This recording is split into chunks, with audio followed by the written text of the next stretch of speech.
महर्षि वेदव्यास का प्रतिशोध और महाभारत की रहस्यमय अनसुनी कहानी। क्या आप जानते हैं कि महाभारत का सबसे बड़ा बदला किसने लिया? यह कहानी है वेदव्यास की, जो केवल एक ऋषि नहीं बल्कि नियति को लिखने वाले एक महापुरुष थे। उन्होंने अपने साथ हुए अन्याय का ऐसा प्रतिशोध लिया कि पूरा कुरुवंश समाप्त हो गया। वेदव्यास का प्रतिशोध केवल व्यक्तिगत नहीं था, बल्कि अधर्म और अन्याय के विरुद्ध एक महायुद्ध की नींव था। पूरा वीडियो में देखिए महाभारत का अनसुना रहस्य और वेदव्यास ने प्रतिशोध क्यों और कैसे लिया। कहानी शुरू होती है सत्यवती से, जिन्हें मत्स्यगंधा भी कहा जाता था। उनके शरीर से मछलियों की गंध आती थी। एक दिन जब महर्षि पराशर यमुना नदी पार करने के लिए उनकी नाव में बैठे तो उन्होंने सत्यवती के दिव्य भविष्य को पहचान लिया। उन्होंने सत्यवती को वरदान दिया कि उनकी गंध एक दिव्य सुगंध में परिवर्तित हो जाएगी और वे एक महान वंश की जननी बनेंगी। पराशर मुनि सत्यवती को वरदान देते हैं। अचानक सत्यवती के शरीर से एक दिव्य प्रकाश निकलता है और एक शिशु जन्म लेता है, वेदव्यास। कुछ समय बाद वेदव्यास ने अपनी माता सत्यवती से कहा, माता, मैं तपस्या के लिए वन को प्रस्थान करूंगा। जब भी आपको मेरी आवश्यकता होगी, बस मन से स्मरण करना, मैं आपके समक्ष उपस्थित हो जाऊंगा। कालांतर में हस्तिनापुर के राजा शांतनु ने सत्यवती को देखा और उनसे विवाह करना चाहा, लेकिन सत्यवती के पिता ने शर्त रखी कि उनके पुत्र ही हस्तिनापुर के उत्तराधिकारी होंगे। यह सुनकर शांतनु व्यथित हो गए, लेकिन जब उनके पुत्र देवव्रत ने देखा कि उनके पिता दुखी हैं और इसका कारण एक शर्त है, तभी गंगा पुत्र देवव्रत ने एक भयंकर प्रतिज्ञा ले ली। मैं आजीवन ब्रह्मचारी रहूंगा और सत्यवती के पुत्रों को ही राजगद्दी पर बैठाऊंगा।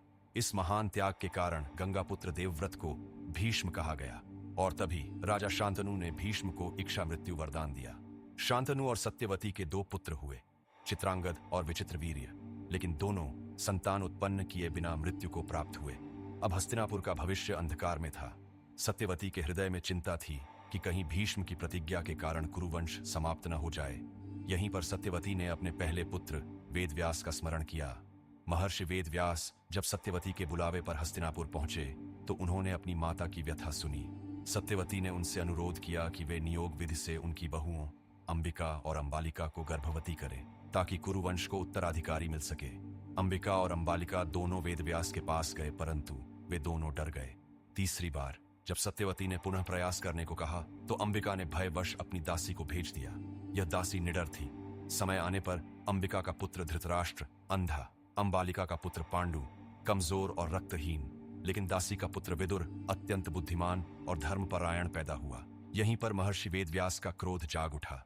महर्षि वेदव्यास ने देखा कि उनके ही पुत्रों के साथ भेदभाव किया गया। धृतराष्ट्र को अंधा कहकर राजा बनने से वंचित कर दिया गया। पांडु को दुर्बल कहकर वनवास दे दिया गया। विदुर, जो सबसे योग्य थे, उन्हें शूद्र जन्म के कारण सिंहासन से दूर रखा गया। यह अन्याय था। महर्षि वेदव्यास ने महसूस किया कि कुरुवंश का पतन अब अवश्य भावी था। उन्होंने भविष्य में एक भीषण युद्ध को देखा, महाभारत। उन्होंने प्रतिज्ञा ली कि यह वंश अपने ही पापों में जलकर नष्ट होगा। महर्षि वेदव्यास ने अपने प्रतिशोध को नियति का रूप दिया। महर्षि वेदव्यास ने महाभारत की कथा को भगवान गणेश के माध्यम से लिखवाया ताकि संसार इस अधर्म को याद रखे। उन्होंने द्रौपदी को ऐसा वरदान दिया कि वह 5 पतियों की पत्नी बने और धर्म के लिए कौरवों से प्रतिशोध ले। महर्षि वेदव्यास स्वयं भगवान श्री कृष्ण को देखा और समझ गए कि वह इस युग के धर्म स्थापक होंगे। महर्षि वेदव्यास ने यह सुनिश्चित किया कि कौरवों का अंत निश्चित हो। कुरुक्षेत्र का युद्ध महर्षि वेदव्यास की भविष्यवाणी का ही परिणाम था। धृतराष्ट्र का पुत्र दुर्योधन अहंकार और अधर्म का प्रतीक बना। पांडु के पुत्र पांडव धर्म और न्याय के रक्षक बने। विदुर, जिन्हें योग्य होने के बावजूद सिंहासन से वंचित कर दिया गया, कौरवों को सत्य का मार्ग दिखाते रहे, लेकिन अंत में अधर्म नष्ट हुआ। कौरवों का संपूर्ण वंश नष्ट हो गया। यह वेदव्यास का प्रतिशोध था। उन्होंने उन लोगों को दंडित किया जिन्होंने उनके पुत्रों के साथ अन्याय किया था। युद्ध के बाद वेदव्यास ने देखा कि उनका प्रतिशोध पूर्ण हो चुका है, लेकिन इस प्रतिशोध में उन्होंने एक महत्वपूर्ण सबक भी दिया। किसी भी अन्याय का परिणाम केवल विनाश होता है।